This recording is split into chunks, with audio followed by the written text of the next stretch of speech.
Welcome to the Upside Podcast, where we help you get unstuck in your life and your business by provoking meaningful change from the inside out. I'm your host, Teresa Flood, and today I have a guest, and I am so very excited to have Ken Wimberly here at Studio USA with me, and we are going to have an awesome conversation. And Ken is one of the most insane people I know, and you're going to find all about that in just a moment.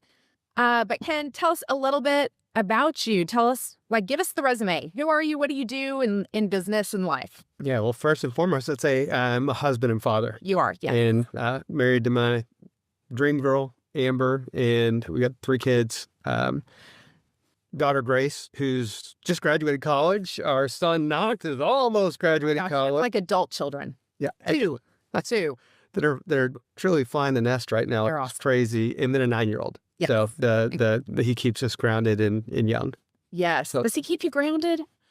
I feel like you're flying every which way. If you know this child, he is like a ball of energy, the biggest personality, such a fun kid. just snapped 2 bones in his arm in January. Yeah, no, There'll be many more stories from Kai Wimberly, no doubt. Yeah, but that's first and foremost husband and father. But then in business, I served in the Navy way back in my college career at TCU College, or ended up at TCU after a little bouncing around, and ended up in the Navy, did insurance and investments for a bit. Which, thank you for your service. My dad's a Navy man. Love So I'm partial to Go Navy. Navy. Yeah, go Go Navy. Navy. It was my honor. It really was my honor, and loved it. And did insurance and investments, a lot of finance stuff for a while, and then ended up in the real estate business. I spent 20 plus years, almost 25 years in commercial real estate. Yeah. And that's led me to a few other ventures, including most recently, which has really taken off and frankly taken up all my time, is the laundromat business. We launched Laundry Luv in 2019. Now we've got 3 stores. We just became an official franchisor. We've got our first queue of candidates in the queue, and we're looking to award somewhere between 4 and 10 franchises this year. That's so awesome. Well, you kind of skipped over the fact that KW Net Real Estate Advisors has been a top team in all of Keller Williams commercial. So you've built a huge real estate business, both on the commercial and Amber running the residential side. Yeah, we scaled up a big net lease team for a while. It's not near that big anymore, but Yeah. I scaled it up to the number 1 team in KW Commercial, and really ran a big business for a little while. But as I got into some of these other businesses, I started allocating a lot more of my time in these other businesses and scaled that back, spun off some of that. But I still have my arms and will for, I think once you're in real estate, you're kind of in that for life. It's hard to get out. Yeah, It's like hard to get out. You're in it for life. If you don't get out the first year, like the majority of people who get a license, and you're kind of stuck in it, it feels like, right? But it's an amazing opportunity. Amber and I talk about it all the time. It's like, look, we get to help people. Yeah. And like, look, if we can serve and help people, that I used to have people, a mentor of mine who in the insurance business, who used to talk about how all of his clients were his friends. And I thought that was such malarkey. I was like, you're just saying that. But that's truly my life. All my clients become some of my greatest friends. Yeah. And so when you're able to do that and help your friends and serve them, it's a great thing. So I feel like I will be helping people with their real estate, needs for, until I croak. Yeah. Well, it's that entrepreneurial spirit, right? And that's the platform. So Ken, I mentioned when I introduced you that you are a little bit insane. So you are the only person I know. Well, I don't know. There may be a few who go to bed earlier than me, but when we know each other more on a personal level, even though we are both Keller Williams, we know each other because our families get to hang out at a beautiful ranch on holidays together. And so kind of raising our kids together out there. And Ken is the only person that ever goes to bed before me at the ranch. And I love it because if you go to bed, I know I don't have to be the first one. Gives you permission. To not be the party pooper. And I'm like, well, yep. Started that, but that is because you are the only person I know, or one of the only people I know, that gets up substantially earlier than me, which I'm a 4:40 alarm girl, and you, Ken, are a 3:45. 3:45, the alarm gets up. The alarm gets up. Across, and I get after. I want to talk a little bit because you have created a lot of success in your business, in your family life. But what strikes me about you is you're one of the most intentional and purposeful people that I know. You're very, very disciplined. Even when we're out at the ranch for Memorial Day weekend, you're going to bed early, you're getting up early, You get up and do your workouts in the morning. You stick to your eating schedule. Like, you're just a very disciplined person, and that stuff doesn't happen by accident. So I'm really curious about this morning routine. Tell us about it, and then tell us how that started. Yeah, I guess I'll start with how it started to get there. And I was not at all a morning routine person. Way back in 2006 to 2009, I would wake up early. But early then was 5:30. Which is still early. And I think to the average person. But I would get up and start working. Yeah. That was it. I'd jump up and I would immediately start working. And that would be my thing. Of course, then 2008, 2009, I'd get up and just be stressed. Yeah. I would literally stare at that was a very challenging real estate market. Oh, my goodness. And yeah, that was a really, really tough market. So I'd get up and be stressed. But in 2015, so January 2015, I went to 10 years ago. Yeah, 10 years ago, I went to my first GoBundance conference. And while I was there, I got paired up with it in a kind of partner event with Hal Elrod, who wrote The Miracle Morning. And it was really, it was really odd. Well, no, I had just started reading that book on the plane to GoBundance. And I was like, are you the dude that wrote this book? And he was like, yeah. And so Hal's book in framework with the savers that he went through really helped me start to frame what a morning routine would look like. And so I started with that framework. If you haven't read The Miracle Morning, go get it. How I recommend it. But yep. And I started with that framework, and that's evolved over time. I've layered in different things. I've kind of put certain things underneath each other. Sure. But so what it looks like today is, all right, first of all, 2:45, first thing I do is make coffee. People want to go make a pot of coffee. That's legit. Yep. But now it looks like the first 20 to 30 minutes of the morning are breath work and meditation. And that will be done in either combined format, where I'll do like a deep hypertrophic breath work with meditation, or I'll maybe do a Wim Hof breath work, then followed by 10 to 15, 20 minute just personal meditation, prayer time. So that's the first 30 minutes of it. Is just that to ground myself. How does somebody learn about breath work? Like, I think that is not talked about very much. I had a trainer actually that I worked out with for a while, and he had me learning how to breathe deeply. And it was really interesting because it felt so slow. And yet he was explaining kind of the importance of just oxygen and how little oxygen that we actually get into our bodies. So it's an under talked about concept, I believe. Yeah, today you can learn everything on YouTube. There's a lot of truth that I've taken a lot of breathwork classes that I've gone to that it's really is next level. They're an hour to 2 hours long, deep breath work. It takes you truly onto a spiritual journey. I've not met anyone that's gone through this stuff that hasn't been really transformed by it. But you learn a lot. A friend of mine turned me on to a class. There's Soma breath work. If you go online to YouTube and look up Soma breath work, I think the guy's name is Narek something or another. Okay. Is the guy's name, but phenomenal teacher. And I took, he's also got a class on Mind Valley that you can go through and take a Soma breathwork class, where I learned a lot about the physiological aspects of the breath work and what it's doing and how it's doing, and different techniques and breath hold times and things like that. So there's a lot of places you go to learn it. And then there's also Wim Hof. You can go really study Wim Hof and everything he's done with his methodology. And that's also a methodology I follow, is Wim Hof breath work. Interesting. So breath work, meditation. Okay, what's next? From there, it's journaling. I am I'm a big journaling person. And so I follow I'll tell you exactly my journaling format I follow, because I wanted to know, and I had a gentleman tell me at that first conference of GoBundance. Interestingly enough, that guy is now my EOS coach. Okay. So wow. The guy I met at my first GoBundance who told me his journaling format that I still use is now my EOS coach. But the format is I'll write down I'm a big quotes guy. I literally have a list of probably 300 or 400 quotes that I've saved. Every time I hear a new one, I'm like, oh man, I'm going to add that. And I'll scroll through my quotes and I'll find something that resonates with me that day. And I'll put that quote is the quote of the day. And then I'll write 3 things I'm grateful for. Start your day with gratitude, nothing better. Yep. Followed by 3 things I'm excited about. So what's coming up? What's on my radar that I'm excited about? That right there is just framing my day. It's putting me in a positive mental state, framing my day. And then I follow that with a narrative of just whatever I feel compelled to write down about what's going on in life. If I'm worried about something, if I'm excited about something, whatever, I'll write down a little bit of a narrative.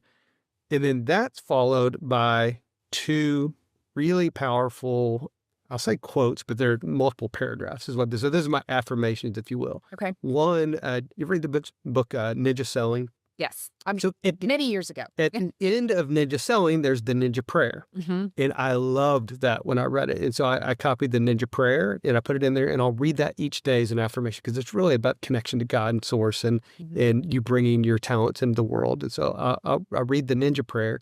And then Preston Smiles wrote a book, Abundance Activator, I think is what it was called. But he has an Abundance Activator almost poem, if you will, or something that I, again, really resonated deeply with, again, about spirit and connection. And so I put both of those things that I'll read aloud to myself each morning. So that's my journaling framework. Okay, so how would you encourage somebody who maybe is not a writer? Because certainly you do not have to be a writer to journal, but there are certainly people who go just like, that feels hard, right? It feels hard to sit down with a piece of paper and a pen, or I think doing the quotes, I think is great, because you're not just sitting with a blank piece of paper. And I think sometimes that is the challenge, right? It's like you're just starting from nothing. Is there any other advice or any other tips that you would give somebody on the journaling who's maybe never done that? You can either have you can have prompts for one. That's an easy thing, is you can have prompts. What am I going to write about today? Like you can have very specific prompts. I use to do my journaling, I use a platform called Day One. Okay. Frankly, I think it's the best digital journal that's out there. And with Day One, they actually have a daily prompt that prompts up. You could actually just say, all right, I'm going to write whatever this daily prompt is that comes up. So that's one way. Love that. Another is, frankly, just with blank page, whatever comes to your mind. Just don't feel guilty about it. Whatever is on your mind, start writing. Yeah. And start writing. That actually forces you to get a lot of things out. And if you'll do that first, say, hey, I'm going to write for 20 minutes. Just whatever's on my mind, I'm going to start writing. I like to do that kind of in pen and paper style. I like to do that one. And, but it's crazy what starts to come out after these 10, 15 minutes where you start writing. How often do you go back and read your journals, or do you? Not very often. It's the interesting thing. Not often. I'll tell you what's, well, we're going to side note. So I've been journaling to my children since they were born. Yes. I write stories about their lives each month, and I do go back and read those. And that is the most potent, wonderful thing I can do in my life, is to go and reread those journals. Again, Day One offers like a shared function. So I'm literally copying or moving my journals from a private to a shared version right now. Okay. So I can share with my children. Yeah. And that is having me kind of go back and reread each one. It is a beautiful experience. So I do like to reread the ones I've written about my children. But as far as my daily journaling, every once in a while I'll go back and I was like, hey, pick a day. Boom. What was I writing about that day? And so when I was pregnant with the girls, I actually created email accounts for them, and I emailed them. Do you want to know what's really sad? Can't find the email account. Yes, Ken, that is true. I know. Yes. That's a whole other story for a whole nother. Welcome to the life of Teresa. Okay, so but we're not done. Work and meditation and prayer, gratitude and journaling. Then what comes next? Reading. Then we're reading.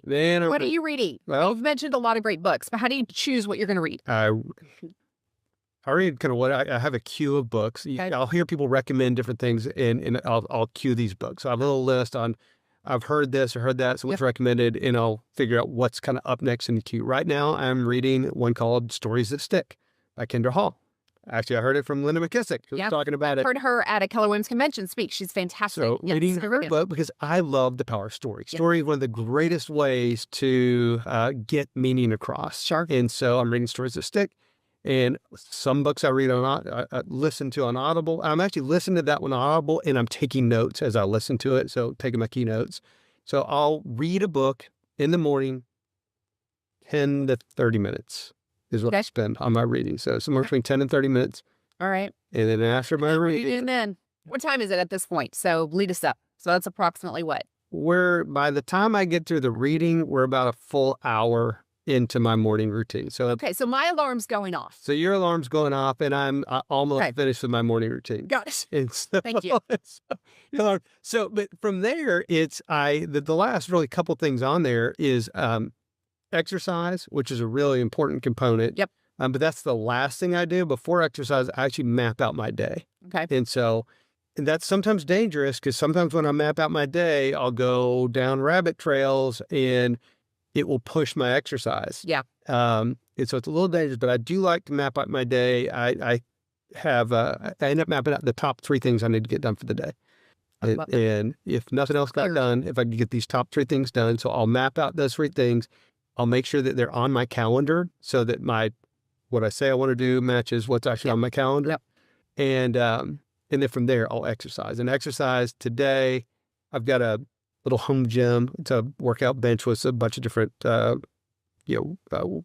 weights that I'll use. Yep. So I'll do that to build. I've learned as I age, strength training is really, really important. In fact, it's much more important than cardio. Yes. And so I'm trying to layer in a lot more strength training these days. So I'll do that. But guess what? In Texas, the last few days, it's been from the 40s to the 20s.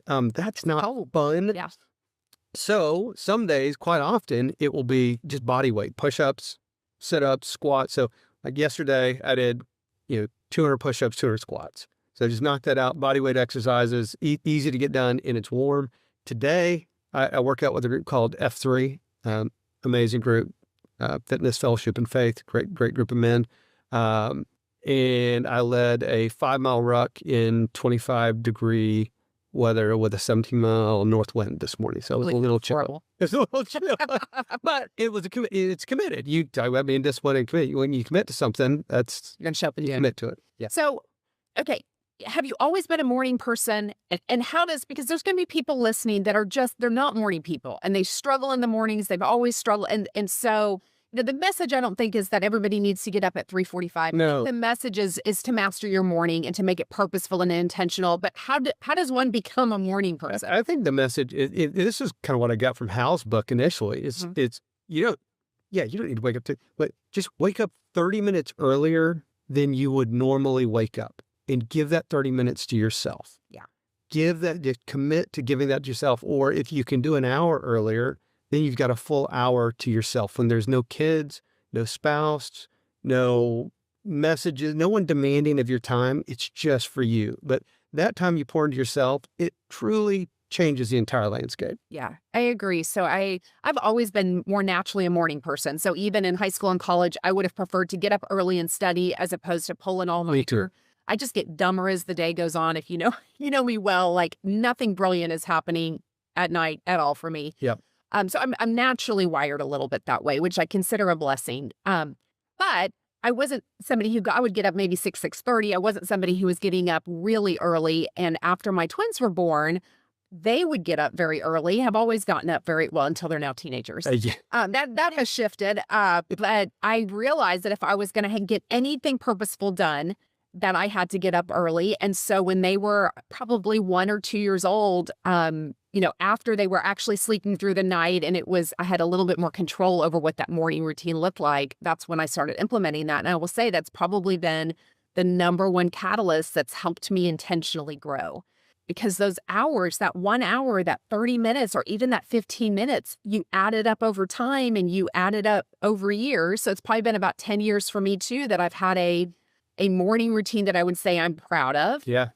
And I look just at my own mindset, personal growth and opportunity, and that is the number one game changer. Well, look at how your world has grown in the last 10 years, how my world has grown in the last 10 years. There's no doubt in my mind that my personal time that I've poured into myself to improve it and show up as the best version of me. It's not about comparing myself to anyone else. It's just about showing up as the best version of Ken that I can be. Yeah, that's right. That's right. It's run your own race. It's not about a comparison on morning routines or anything like that. Okay. So Ken, you practice doing hard things. On purpose. On purpose. You have done 10 Tough Mudder races, which I don't know the details of that, but it sounds hard. They're awesome. You have done 5 24-hour walks. 6th one is coming up in a month or so. Yeah. That also sounds hard. You've done, and I'm not even sure how to say this, a 29029 or 29029. Yeah. 29029. Is that how you say it? So that's a Mount Everest. Yeah. To 29029, they call it Everesting. Okay. And that's a pretty fascinating event. the name comes from Mount Everest is 29,029 feet above sea level, or that's the height of Mount Everest. And so the group that runs this will go rent a mountain for a weekend. Or like a website, like an Airbnb for mountains. That's how you do that. Someone figured this out, right? They go rent a mountain. Okay. And then they figure out the elevation from the base to the top of the mountain. Okay. And how many times do you have to hike up the path we're going to go up to get to 29,029 feet? Okay. And so you climb the equivalent of Mount Everest without the crevasses and the chance of death. I can appreciate that. So you still do something really, really hard. Right. So you have 36 hours to complete it. I think they started at 8 a.m. I think they started at 6 a.m. On a Friday morning. It's at 6 p.m. on a Saturday evening is how it works. Okay. And, depending on conditions, they'll have between 50 and 70% of the people that will complete the whole thing. But here's what's cool about that event is they mapped out the 7 summits, right? The peaks of the 7 summits. And so it might be, we'll give you an example. You might have to climb the mountain 17 times to get to Everest. Sure. But after 6 ascents, you've reached what, I don't know the 7 summits. Delirium? You've definitely reached delirium. But I don't know the name of the lowest of the 7 summits, but you've reached that first one. So for a lot of people, just reaching that is their big goal. Sure. It's this allows you way more than most people. Sure, climb a mountain. I'm thrilled I might be 10 minutes on the stair step or to warm up at the gym. I mean, get it. So this is one of those things that allows you to push your boundaries. And so I did it in Stratton, Vermont, and I think it was 13 times up Stratton. I can't remember the details, but I do remember that 4 hours in, first of all, it was 49 degrees pretty much the entire time. 4 hours in, it started raining. And it didn't stop raining until after the event had finished. And so I slugged through that thing for 30 hours straight till I finally it's amazing. Completed it. So why do you purposely put yourself through these types of rigorous and really physical activities? And yet the real key, I think, is the mental toughness that it takes to be able to continue on and to build resilience. But tell me just about why you choose to do that intentionally and purposely and how that's affected other areas of your life. I think where the Tough Mudders I started doing just for fun and camaraderie. And so it wasn't really to push myself and do something crazy hard. The first really, really hard thing I did was the 24-hour walk. And we did that in May 2020.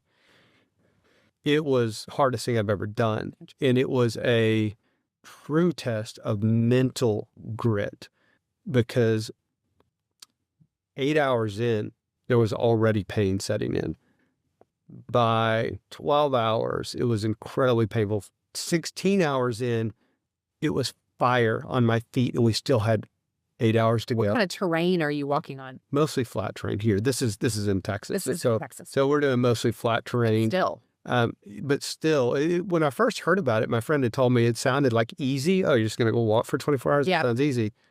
It, hands down, one of the most excruciating, painful things. But in getting through it, what I realized, my brain was playing tricks on me the whole time. You should quit. You should stop. You're going to injure yourself. This is happening. There was no reason you should have committed to this. I mean, it's telling me all these stories. And I had to push through all the stories with my brain. What I realized, how many times does that happen in life? Like every day when I'm facing something hard, I'm telling myself stories of why I can't or shouldn't or not good enough or any of these other things. And so as I do these more and more, it helps me become so much more confident as a person in all aspects of my life. And that includes from parenting, my relationship with my wife, business, all these aspects. I realize, this hard thing that's in front of me, I'm going to get through it. It's going to be okay. So at what point in your first 24-hour walk did you know you were going to make it? Do you remember? Across the finish line? I mean, no. I'll say probably about 2 o'clock in the morning. It was just 2 of us that first year. We'll probably have 30 that will do it this year. Okay. In fact, I invite anyone listening, if you would like to join us, April 4th, we're going to be doing it in Fort Worth. So I'll give Teresa a link to put the show notes here if you want to know. But 2 o'clock in the morning or so, it's just really, really difficult. And Elliot, my buddy and I, they're doing it. We separate a little bit, and I can hear him talking to himself. He's just saying mantras. And I started doing the same thing. I'm like, you know what? You asked for this. I really did, because I thought it was going to be easy and I wanted it to be hard. Yeah. I'm like, you asked for this to be hard. I was like, you have walked through the door, buddy. Yeah. And it's everything you asked for and more. And I'm literally talking to myself for a couple of hours going through it. We both were hallucinating. I was seeing things going, and it was a little wonky. But at that point, I knew I'm going to get through. I was literally telling myself, 1 foot in front of the other. Yep. 1 foot in front of the other. Just keep stepping and just get it. So much of life that's that way, right? When you go through a hard thing in your family or your business, there's times that you don't know if you're going to make it to the end, right? And so it's that mental toughness. I did and I even hesitate to tell the story compared to some of what you have shared that you have done, but I did a half marathon in 2020, or not 2020, 2010. And so it was before my girls were even born. And at the time I was in great shape, but I wasn't a runner. So even that 13.1 miles to me that felt an impossible feat. Yeah. And it was absolutely one of the best things I've ever done, because I proved to myself I could do hard things. And it has been I've gone back to that point many times in my life where I've said, I never thought I was a runner. So I didn't see myself as a person who did X. I trained for it. I pushed myself. I trained in 3 months and did it. But it was one of the most spiritual and personal growth experience. I have a lot of stories kind of that happened in that whole training process as well. But I rewired my brain to teach myself, you can do things you didn't think were possible. You can do things that you don't think are you. And so I would encourage anybody listening to take whatever that next step is to do something that feels impossible. Well, here's the other thing I get when you say, okay, you went and did that. Yeah. You honored the word and the commitment you made to yourself. Yeah. You said, I'm going to go do this. It's right. Finish it. So many people will say, oh, I'm going to go do this. And they don't. They let those negative voices in their head, or the comfort. They let comfort take them out of discomfort. Yeah. And then we both are, what is it? Do the easy thing and life gets hard. Do the hard thing and life gets easy. Yes. And there's a lot of wisdom in that. Stephen Covey says that, and this is absolutely one of my favorite concepts. I teach this all the time. He talks about personal integrity, and that being the number one way to build confidence. Making and keeping the promises we make to ourselves is absolutely the number one way to build confidence, because deep down, when we have that personal integrity and we do what we tell ourselves we're going to do, and a lot of times nobody even knows it, because we make commitments to get up at a certain time. We can make commitments to do X, Y, and Z in our business. We make commitments that we're going to do this with exercise or nutrition, and then we don't even tell anyone about it. And so we're not held accountable, but internally we know. Internally we're letting ourselves down every time we make that choice. And that's where confidence so many times. I think more people need to talk about that, because it's so true. That is where confidence comes from, is when you are holding yourself, personal integrity. It's not outward success. That is why there are people who are outwardly successful that are some of the most insecure people, because deep down they know the internal, right? And nobody's ever perfect with that by any means, but it's the intentional, purposeful act of saying, I'm going to make promises and keep them. And sometimes that can go over a really long arc of time. It can go over a really long arc. But and that's the journey. It's the journey. That's not we talked about the journey earlier. So Okay. So you had mentioned at the very beginning of this that kind of your morning routine came from a GoBundance event. Yep. I know that you are very purposeful in who you surround yourself with, of like-minded men. That's kind of a tribe around you. Tell us about the importance of that and what a difference that makes in your life. It's really brought me to where I am, the people we surround ourselves with. And look, I'm still friends with a lot of my friends from college and Navy and places where I'm still friends with those people, but it's not who I spend my time with generally. And the people I spend my time with are people that are of like mind, that are helping that are wanting to get to places where I want to get as well, that are wanting to improve themselves, that are wanting to pour into themselves, that are wanting to help others. So unfortunately, it's just a small percentage, at least in my observation of the world, Yeah. We were people like that. And so I found that first tribe of people in GoBundance, and that was 2015. Still an active member. I'm on their tribal council now, and I absolutely love that group of men. And then the second I found through GoBundance was Front Row Dads. And I love Front Row Dad's mantra, if you will. It's family men with businesses, not businessmen with families.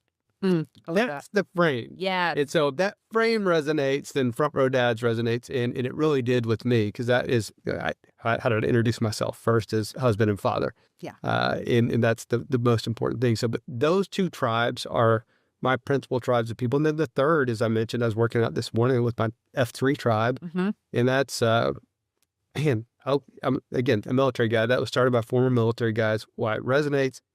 It's very regimented. It starts at 5:30, ends at 6:15. Very disciplined regimen, and member-led, free group, and it has three components. It's fitness, which brings everyone in. Yep. Which starts fellowship, and surrounded by faith. Well, and too, when you do hard things with other people, like you think about in your life, and if you go through a season that's really challenging, the people that walked with you in those seasons, those are the people that are typically friends for life. Those are the people that become family. Yeah. And so even creating opportunities to do challenging things with people, I mean, what a great way to bond. Nothing true in what you just said. Yeah. Okay, I want to talk about Laundry Luv a little bit, just from the perspective of this amazing business that you've created that has been really formulated on passion and purpose over profits. And I know that there are entrepreneurs and business people listening that have things that they're passionate about and ways that they want to make an impact and a difference, and they have a platform of a business. And sometimes it may feel hard to connect those together and figure out how to really make those two things congruent. And you've really done that with Laundry Luv. Share a little bit about that and what that looks like. Yeah. So, first, we got into Laundry Luv as a solution to a real estate problem. We had vacancy in a shopping center, and I was looking for a tenant is what I was looking for. Okay. I'm in commercial real estate. I was looking for a tenant. And met some laundromat folks and pitched the center to them. And they came back to me and said, Ken, this is like the perfect center for a laundromat. And so tell me why. I'm curious. Tell me why. And so they kind of walked me through the demographics, psychographics, the apartments, the renters, a lot of this stuff on how they evaluate it. And I thought they were an operator. So I was like, okay, great. Here's a lease, sign hard, and get it back to me. And they were not an operator, but they were within the laundromat industry. And so we looked for an operator, but this was in Abilene, Texas, and we just couldn't find one. And so after a few months, I went to my partner and said, what if we explored this industry? That led to a year-long journey of us exploring the industry that then got me into business with Skylar Williamson, who's now our CEO, just an amazing person. So Jason, Skylar, and myself co-founded this business. And when we started, we said, okay, if we're going to start something, if we're going to get into a new business, we're going to do something that really fuels us to do it, not just to go make profits. And so what we learned during that year of investing in the industry is that laundromats are successful in areas where there's low household income. So 40,000 or less household income is generally where you're going to see a successful walk-in laundromat. Mm-hmm. What we learned is in those neighborhoods, 1 in 300 families has books for their kids.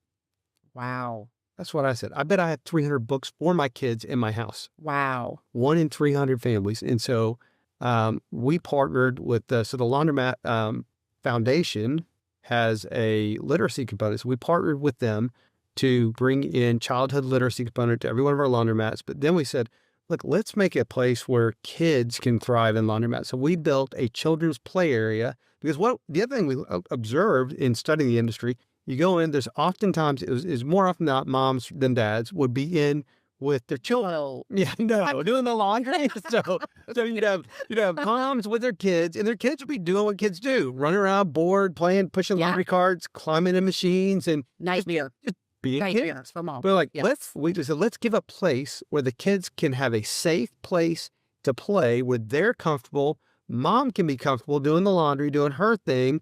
And then let's add literacy into it. So we run actually events in our stores. We bring authors in to read to kids, or we'll partner with local universities where the students or high school students will come in, and read to kids. But then what we do is we give away a book to every child that comes to the store that wants one. Well, we offer a book away to every child that wants one and trying to make a small dent in that literacy component. In fact, we even now, we run our business IDOS tracking metrics, and we have a line item. We track how many books we gave away each week with each one of our stores. I think that's so awesome. Yeah, so that's the way we're trying to make an impact. That is awesome. Okay, so as we wrap, I would just like to ask you just an open-ended question. What encouragement or advice would you give somebody listening that's just whatever level they're at, wherever they're at, they're looking to kind of level up? What do you think that advice would be? Look, my journey has been on, I'll call it habit stacking. Mm-hmm. And well, if you haven't read the book, Atomic Habits, that would be one bit of advice. Pick up that book and read it and start habit stacking. And what I mean by that is start with just one thing, one habit one thing you want to improve in your life. We talked about a lot. It's like, oh, how am I going to do all that? It's easy to say I'm going to do nothing because everything seems overwhelming. Right. I didn't start with everything. I started with a thing. And really, for me, the thing was exercise is what I started with. But start with whatever your thing is and commit to it. To me, to make a new habit in my life, it takes about 90 days. I know, you hear 21, you hear Gary Keller's 66 or whatever the day is. For me, it's about 90 days to implement something in my life. So I will commit for 90 days to really do something, and then it starts to become part of the fabric of who I am. And then after that, I can maybe look to the next thing and say, okay, this feels good. Now, what's the next thing I want to try to add into my life? And then I'll add a little bit. And then the first thing is just it's who I am. I don't have to work at it anymore. Right. And then it's the next thing that I'm kind of working on. Well, and I think that wraps us up perfectly because one of the things that I believe in so strongly is that the journey is always about who we're becoming. It's really not about the end destination. It is not about the goal. The goal is just the opportunity of who we want to become in the journey. And so, we don't start as that person. And so when we make the choices and we stack them and they become habits, that is how we become then the disciplined person, the strategic person, the intentional person.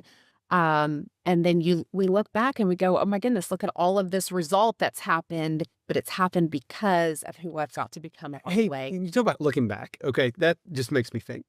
I actually started to force me to look back. I started a monthly personal newsletter that I read. There's like 40 people on the list. Oh, put me on the list. Okay, I will. There's like 40 people. Put me on the list.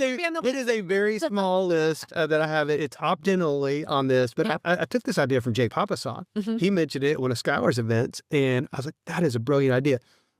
But what this does at the end of each month, I look back over the month and I have it broken into like 5 sections from family, business, and a couple other sections, right? What I'm reading, what I'm learning, this kind of stuff. And as I go back and I slow down and I'm like, wow, look at the progress I made this month in my family. Look at what I made in this business. And I'll go back and I will read some of these old little episodes of that I sent out. And I'm like, my goodness, there's been amazing progress. Because so often we forget to celebrate the little victories that we achieved in our lives, and it's the gap in the gain concept. Yeah. So it's the whole gap in the game.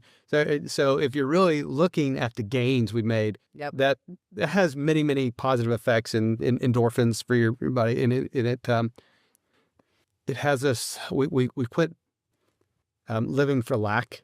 Yes. And we start just living for gratitude from where we've become. Well, Ken, thank you. Speaking of gratitude, this is a great conversation.